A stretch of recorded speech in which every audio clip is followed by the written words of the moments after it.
kupitia tiketi ya chama cha UDP. Alikuwa katika eneo hili la Nyuki katika viwanja vya Maili Moja hapa Kibaha mkoani Pwani. Leo hii ametoa sera zake na kuomba ridhaa kwa wananchi wa eneo hili. Kubwa alichokuwa anasisitiza, amesema endapo atapata ridhaa basi atahakikisha anajenga viwanda vikubwa ili kuondoa changamoto ya ajira. Lakini pia Saumu amesema akipata nafasi ya kuwa rais wa nchi hii atahakikisha analeta nishati safi ili wananchi waondokane na matumizi ya kuni. Hivyo tumejipanga kuhakikisha tunajenga viwanda vikubwa katika mkoa wetu wa Pwani.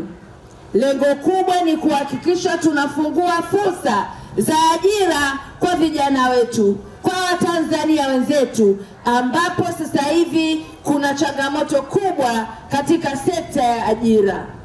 Tunaomba mtuamini siku ya tarehe 29 ili tuweze kuleta mabadiliko makubwa na kutokomeza kabisa swala zima la ajira. Tumejipanga kuhakikisha huduma za kuunganishwa umeme na maji zitakuwa bure bila gharama yoyote. Tarehe 29 tukakichagua chama cha UDP, tukiingize kwenye madaraka, waunde dona ili waletee nini? Maendeleo. Ndugu zangu wa Kibaha, itumieni fursa hii, ni fursa pekee, tukapige kura tuchague wagombea ambao ni wazuri katika majimbo yetu. Wale waliokuwa hawafai tuwaondoe. Kwa kweli mgombea urais nimemuelewa, sera zake ni nzuri, zinavutia, yani zinatia moyo.